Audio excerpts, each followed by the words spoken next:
Hey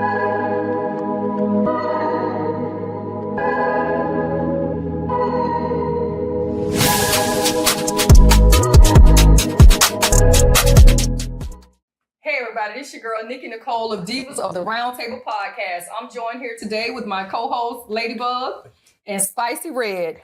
On today's show, we have Dr. Melissa Nolan-Chester.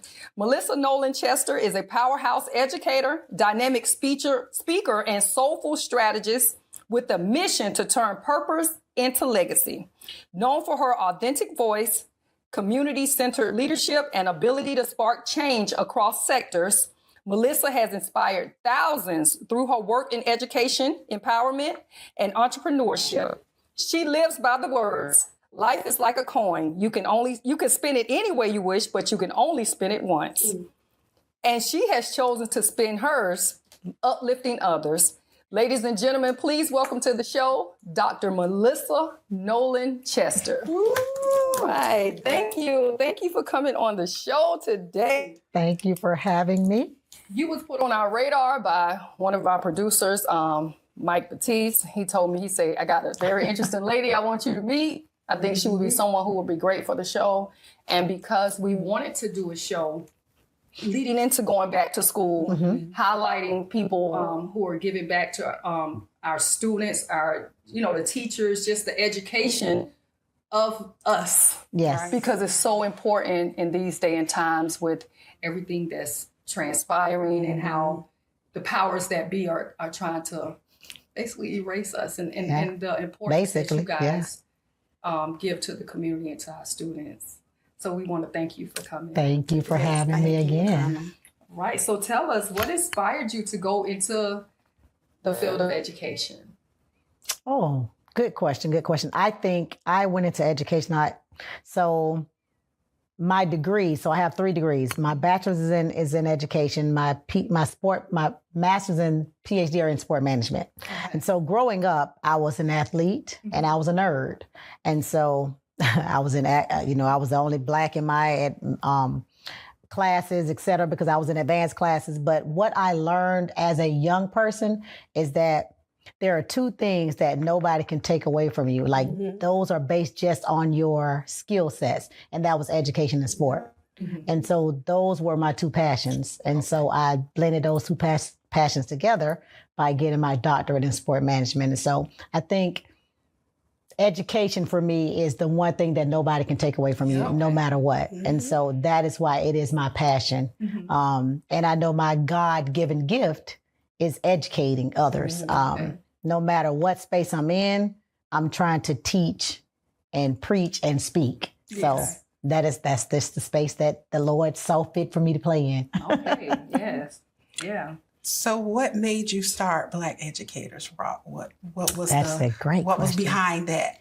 So I have to, and I always, when I'm on stages and I'm all across the country talking about Black Educators Rock, I talk about the fact that was not the baby. I didn't birth that baby. Okay.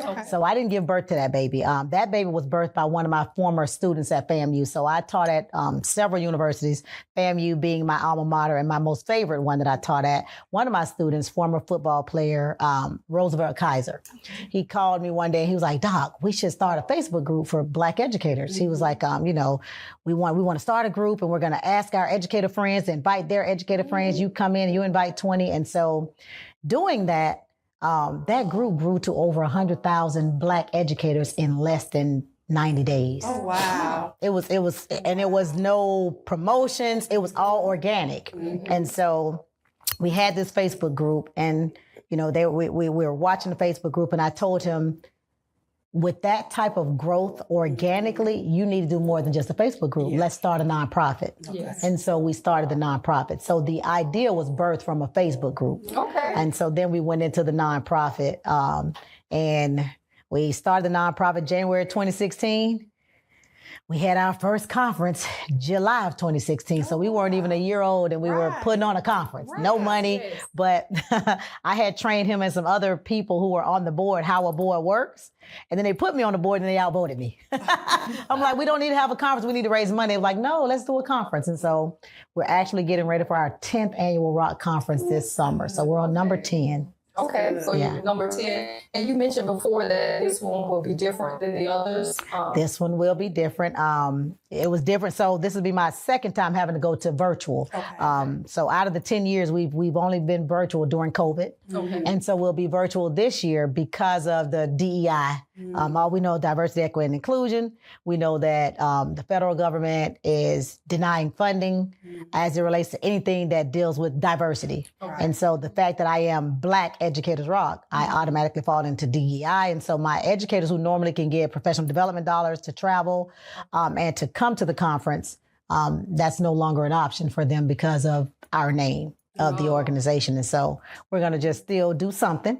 Yes. We're going to have a virtual conference, and we're going to make sure that we're uplifting and empowering them, because the conference is about getting them excited for the upcoming school year. Because what we noticed in the Facebook group, because it was 150,000 strong, and there are themes that we saw. And one thing that we saw was this disdain about getting ready for the upcoming year. Like it was like they were going back to prison. Like they were literally saying things like that.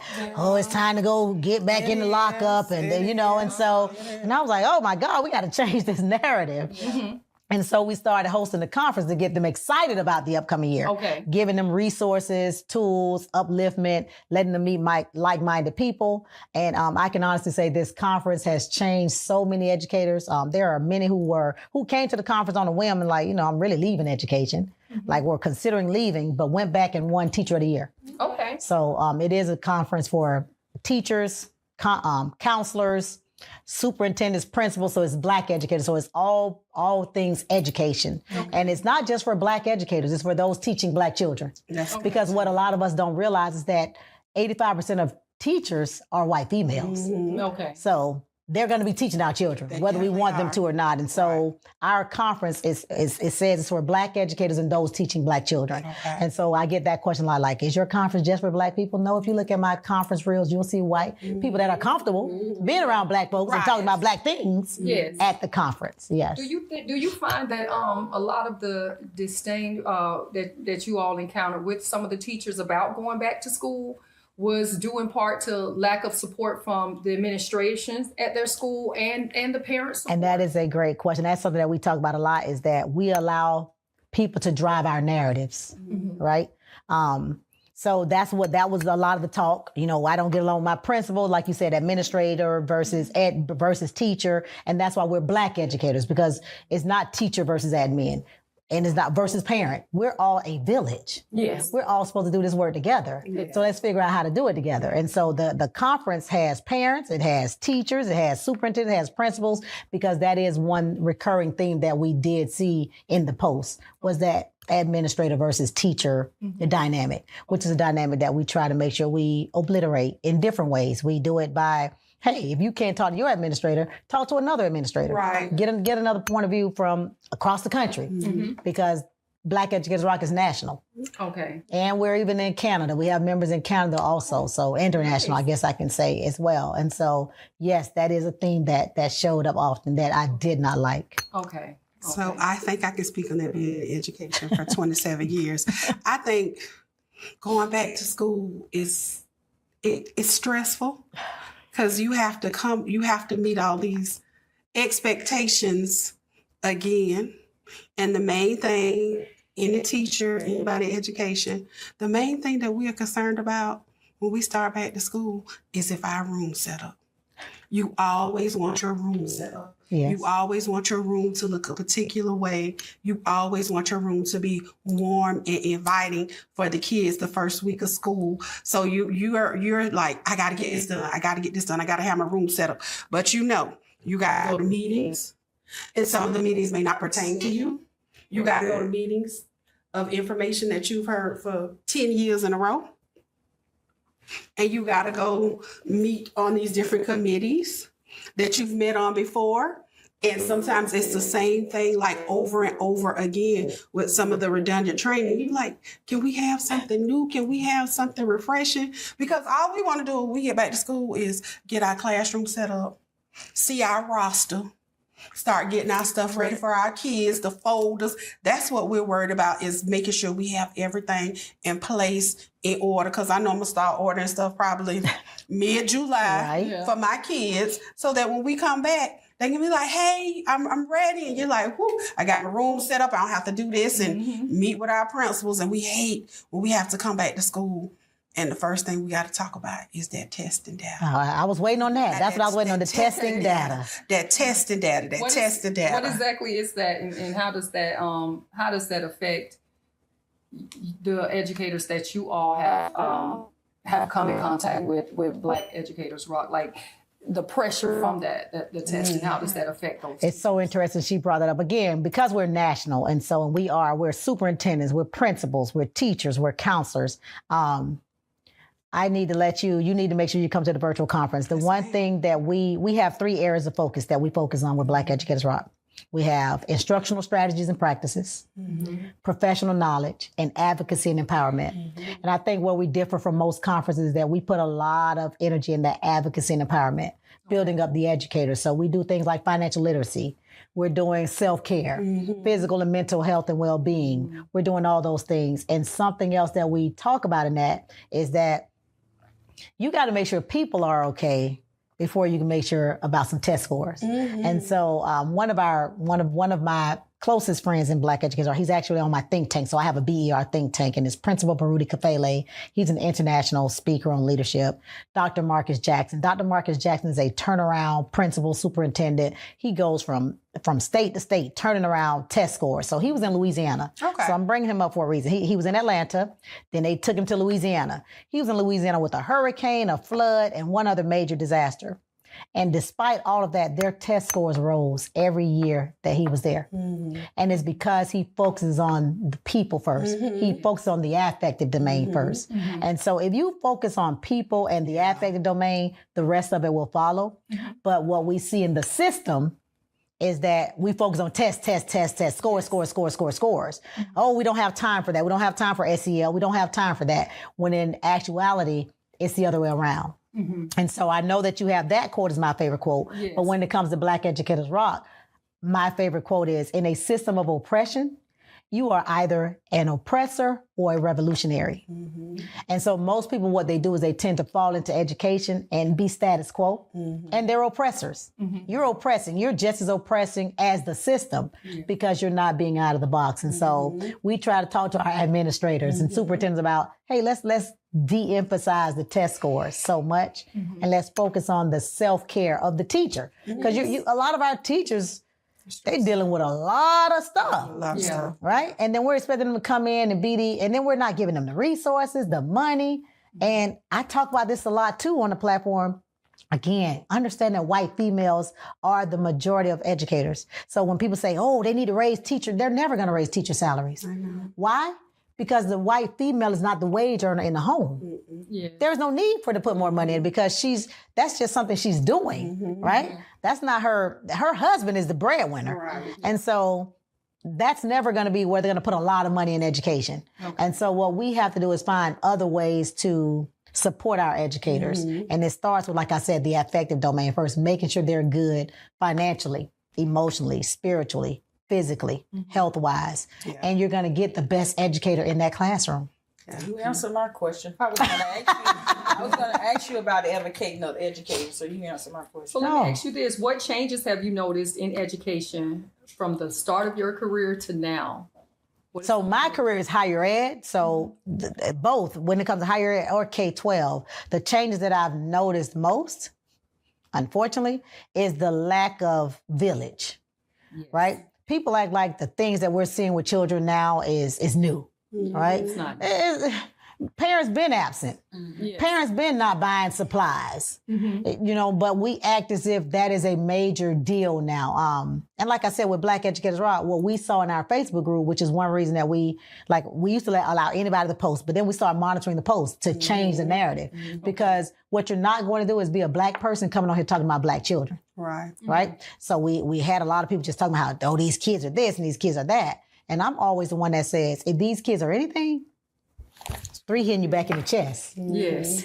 If the generation is torn up, the 2 generations before have not done their job. And so what I've noticed is that there's a lot more blame. Yes. There's a lot more we don't identify with our people as much. You know, that's those kids, they kids, and it's different. And so that's one thing that we push in Black Educators Rock. So every year I do a Kwanzaa celebration at the end of the year, and we go through the 7 principles of Kwanzaa. And one of those big ones is, I am because you are because I am. It's village. Yes. And so that is the biggest change that I've seen, which of course is a snowball effect on everything else. Exactly. That is so true. Yeah. That is so true. And I think the village is very important with education, because you also need that village outside of school. And the village starts with the principal, the administrators, because if you are in a school and you feel like your administrators don't care for you, that's very difficult. But if you feel like you're in a school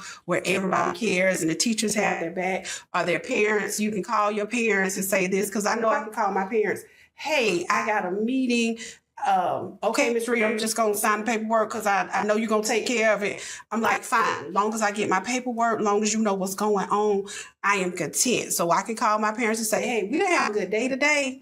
So what can we do tomorrow to make this better? Or, hey, I heard you was going to get ready to pull her out and send her to another school. I don't need you to pull her out. I need her to stay here with us. I know Miss Reed. She already told me. So she coming back next year. Okay, that's all I wanted to hear. We got her. I was like, don't send her to them other schools. She don't know them. She doesn't know these people. Send her where she is loved and where she is cared for. So I think having a village, but having a caring village makes so much, because teachers go through stuff. We go through deaths, divorces. That's right. Pregnancies. We go through ups and losses. Sicknesses, illnesses, everything.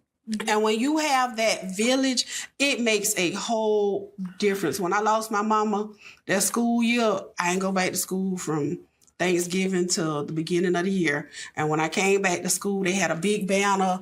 Everybody had signed it. The kids had signed it. You know, I was in tears, but it was like I knew everybody at that school understood what I was going through. They cared for me. You get some schools, they don't have that. We have a hospitality committee at our school. We make sure we take care of birthdays, pregnancies, deaths, ups and downs. We try and keep in contact with each other inside of school and outside of school. So that way, sometimes you might not be happy outside, but when you come into school, it's a different story. So you look for schools that are warm, welcoming, inviting, and they have a great culture, because that culture is going to push the teachers to do better, and that's going to push the students to do better, because the teachers are going to want to teach if they're in a warm, welcome environment, and the students are going to want to learn if they feel that their teacher is loving and caring for them. So funny that you say that. 2 things it made me think about. So one of our colleagues, one of my Black Educators Rock members, Dr. Tommy Mabry, he starts off one of his speeches. He says, you know, it takes a village to raise a child, but what if the village is corrupt?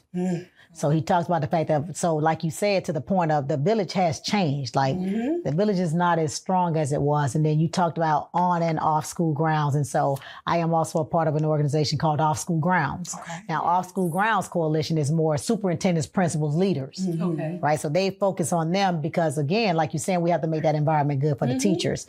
And it's called Off School Grounds because you must take care of those educators and those children and those families off school grounds. Yes. You know, food insecurity, different things like that first, in order to ensure that they're going to have good times and productive times in school. And so, you know, I think for me, this plight, this thing with education is twofold. One, it's we as a people have to understand the power of collectivism. We are a people who are meant to be in groups. We function better in community. But what we tend to do is to adopt Eurocentric values. And they're counterintuitive to who we are as people. And so what we try to do with Black Educators Rock is not just Black Educators Rock, but we partner with Off School Grounds and other nonprofits and say that, hey, we're all doing this work. It's not about competition. It's about these children, these families, because at the end of the day, we're all we got. Yeah, we all we got, right? Definitely. And so we got to keep working towards that. Can you go more in depth as to your belief on how important it is for Black educators in this country to show up and be present in the eyes of students of color? Oh gosh, that's something that we do a lot of research on. When you look at research, it shows that whether you're a black, white, Chinese, those children do better when they've been put in front of a black educator, right? And there are students who have never had a black educator. We've done that, seen that research as well, where they're saying, I've never had a black educator in front of me. And so the power of it is, it for one, you can't be what you can't see. Yes. Two, we can talk about our experiences and how we navigate life structures. All that stuff is different. It is. It's just different. And so those things are integral to students functioning well, is having black educators. And so, there are initiatives. Duval County Public Schools has an initiative. Theirs is called The Ones. Okay. And so that's where they're trying to recruit black and Hispanic male educators. Okay. There's a group out of Philadelphia, BMAC, the Black Male Educators Convening, BMAC. So they're about recruiting black males. So because black males make up less than 2% of teachers. It's not a lot of that's It's not, so think about, so that tells you how likely you are to not just see a black male teacher, right? So it's less than 2%. And why do you think that is so? Is it because Again, finances. As a black man, I can't raise my family on a teacher salary. That's right. There's not enough money there, right? So remember, I said the white female is because they're not the wage earner. But as a black male, you're the wage earner. Yes. $50,000, $60,000 a year, and you're trying to have a family, That ain't gonna all right? And then you do have some of those who are so admirable that they are in this work, and we know they are not in it for the money. Yes. And so another thing that we do in Black Educators Rock is promote multiple streams of income. Yeah, I'm a real estate broker and owner, real estate instructor. I tell all educators, you should have your real estate license. If you sell one house a year, you can supplement your income from a few $1,000s to $40,000, depending on the price point of the house. Yeah. Just think about that. So I can just go sign one contract with one customer and add $10,000 to my salary. Yes. Right? And then investing. What we have to do as educators is teach our educators that if you're going to be in education, you're probably going to have a multiple stream of income. Yeah. Okay. Yeah. In order to, Yeah, 'cause I've always worked 2 jobs. Yeah. This is my first summer off in like 23 I believe 24 it. years. I've Yeah. never taken a summer off. So I've always seen it, but it's because I grew up, my mama was a teacher. So I always saw my mama hustling and working, and she always had 2 jobs, did whatever at the school, did whatever after school. Right. So she was always working. So my brother and my brothers in education, we always work. We work nonstop, year round, 12 hours a day. We at the school doing different things. So but is that fair? That's not fair. That's not a good quality of life for you all. that's not fair, but that's just That's the work. that's the work. That's the work, and those are the things that we have to work on improving. And how we improve that are things, like I said, educating them. So one of our off-school grounds members, his name is Dr. Travis Brown. He has a charter school in New York. He just did one of the most phenomenal conferences I have ever been to. It was for teachers. It's called Teach Jam. Okay. And it's a one-day conference. This guy brought in the top crypto people, real estate people, investing people for free, for a conference for free, to come in to help educators learn how to start investing, right? Because you're going to have to diversify your dollars. And so I think, Doing that now. and it's not easy, right? Because we have to think about our lived experiences. Like I tell people, I'm a horrible example. Like I'm someone who, because I grew up poor, I grew up in a buy here, pay here, no credit card. Mama didn't have a bank account. I tend to like to see my money in the bank, but your money not working for you in the bank. Sure is. And so you have to think about how your lived experiences impact us and affect us when it comes to investing in those things. But I'm glad to hear that you're doing that now. Hopefully, educator, you're gonna get there doing that, right? You gotta diversify your dollars. I tell people, you just crypto. I know it's the unknown, but you put the money in that you won't miss. You know, the $500, $1,000 that you were gonna buy the purse or the shoes, right? You know, one of my favorite quotes is "Guns and butter, baby," out of Baby Boy. Black people, we tend to spend our money on butter, stuff that depreciates, as opposed to things that appreciate, real estate, investing. So guns and butter, guns versus butter. We just got to start doing better as a people with that. Yes. Looking ahead, what is your long-term vision for Black Educator Rock? So I know my immediate future is, so there's a lot of talk around literacy. We know that they build prisons based on third grade test Grade scores. test scores. That's just the truth of it. We talk about it all the time. I hear everybody saying, oh, you know, we gotta reach them before kindergarten. But I don't see any true initiatives doing that. And so Black Educators Rock, my immediate future is including birth to 3 years old. Okay. Because we're K-12. So doing that birth to pre-K4. Okay. And make sure we're having initiatives and teaching about that. You know, when that baby's in that mom's belly, we need to be reading to them, letting them hear audiobooks. So that's the immediate future. And I think for the long-term future, creating certifications, Black Educators Rock certifications in different things, like investing, being able to come and teach kids how to invest, crypto, those type things, and also just being better educators. So doing some BER certifications, I think, is in the near future. Is there anything that you all can see, or you could let the audience know that parents can do, family members and parents can do, to help you guys be more effective when reaching our children? That's a good question. So that makes me think about Coach Carlos. So another one of my BER think tank members is Coach Carlos. You say something profound, look into that camera. Okay. Coach Carlos is someone who's who does parent engagement. And so he talks about the different types of parents. Because I think as educators, sometimes we feel like sometimes some parents aren't able to help. They aren't. They don't have the capacity.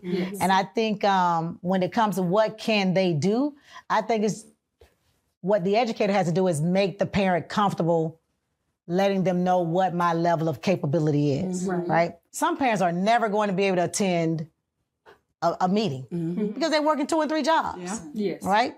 We can't fault those parents for that. But if there was one thing that I would say we need for parents to do is what they used to do in the past, and that's trust us and believe that we got your children's best interests at heart. Like I said, that village concept has switched. It's now it's parent versus teacher. Yeah. And it was never that. When we were growing up, we know the teacher called home, mama was on You're you. in trouble. Yes. You Right? are in That trouble. it was no your word versus the teachers. Exactly. So and we have to get back to that. So I would just ask parents and teachers who are parents, to just get back to that understanding. Ms. Reed ain't been here 27 years because she don't love kids. Right. Do you think she has any ill intentions for your children? And you know your children better than anybody. Yes. You know them demons you raising. Yes. Yeah. Right? You know. Stop that. You know. Right? You know. You know. You know the devil I know, right? know. And so just us getting back to that, understanding that we are in this fight together, and parents just being honest about what their level of skill set is and their level of capability as it relates to helping that educator get that baby where he or she needs to be. Okay. Right. So my next thing is, so how do you manage everything? The mother, the CEO, the realtor, the author. How do you manage it, and what does your self-care look like? Admittedly, Oh, I didn't have any self-care up Okay. until recently. okay. That is something that I'm gonna tell people: get you a good group of friends, Good. accountability partners. One of the best things that the think tank does for me is hold me accountable when it comes to what I'm doing for the Rock Conference and Black Educators Rock. But then off school grounds, those leaders hold me accountable as to what I do for me. Okay. And so the one way that I always tell people, my in-love, so I'm divorced. I was married to Albert Chester. His mother is Karen Chester, who was a teacher for 44 years, is a teacher, still teaching. Her husband, Albert Sr., her parents, the best village in the world. From the time I had my 2 sons, I've had to fight to get them. I'm like, hey, I'm home. Can they come home this weekend, right? So it is truly a village. It is. So the village allows me to do the things that I do professionally when it comes to the Rock Conference or going and speaking all across the country and internationally, because I've spoken in Canada and some other places. It is my village. So I do have a phenomenal village. My children have great grandparents and great-grandparents and aunts and uncles who support us, because they play every sport you can think of. They're in sport. I'm running the country, and so it is the village. Yeah. Now the self-care piece is a piece that I'm working on. Okay. Even finding out what do I like to do, because I do so much for everybody else that I had to. I'm like, I don't know. I don't even know what I like, and that's terrible. Yes. And so I can't be out here telling educators what to do and I'm not doing it. And so I am in that space right now of learning how to pull back and not be everything to everybody. Right. And learn that you cannot pour from a half empty cup. That's right. Listen, and Zalavan, y'all said it on an Oprah show one time. She said, because, and I was like, she's talking directly to me. Talking to you and you. Y'all, we pour and pour and pour and pour and pour and pour, but they need us. And she said, it is disrespectful. If you truly are about serving people, it is disrespectful to pour from an empty cup or a half full cup. So you have to fill your cup first because you're doing the people that you are trying to help a disservice. Right. And for those of us who are other-centered, looking at it that way will move us to taking care of ourselves better. Yes. Because some of us are other-centered. Yeah. Right? Yeah. That's me. And my thing is, if I'm pouring into you and you're not pouring into me, what am I doing? Because I want, like I always say, I want to be a blessing to someone other than myself. And I want to pour, and I want my cup to be so full that it runs over into someone else. So that means I can be a blessing to someone other than myself. And that's what it's supposed to be. And you talked about reciprocity. Again, so I talk a lot about managing and setting expectations. I think you have to just understand the level of capacity of people. Yeah. Some people are just not going to be able to give to the level that you give. I'm somebody that had to realize that because I'm all in. I'm all in. And most people are not. Right. Okay. Most people are not. And so you have to not put you on other people. Yeah. That is something that I had to learn how to stop doing. Everybody's not you. Everybody's not you. That's it. And that's a part of self-care too. Yeah. Right? Because you going hard, and then the first time you need something, you don't get it. You mad at everybody. Yep. Yeah. But that's not their level of capability. That's not their level of skill set. And so those are things that I'm learning to deal with in this season. So before we get out of here, let the people know about your organization, Black Educators Rock, and what you all have going on. Just let the people know what you all are. So again, Black Educators Rock is a national nonprofit. We're a member nonprofit. We're $50 a year for educators. Edupreneurs, those who do something with education, can join for $100 a year. And then we promote you throughout our Facebook group and et cetera. But we host annual professional development conferences every summer that move around the country. This conference will be July 17th through the 20th. And it'll be virtual. So more information will be out about that. You can see us, all of our websites, www.blackeducatorsrock.org or www.rockconference.org. And our phone number is 1-833-4BER Inc. All right. So there you have it, ladies and gentlemen. This is Dr. Melissa Chester Nolan. Nolan-Chester. I'm sorry. Dr. Melissa Nolan-Chester, respectfully. We appreciate you being on the show, ma'am. We love what you're doing, and we appreciate what you're doing and how you're pouring into the educators who would then pour into our children. Yes.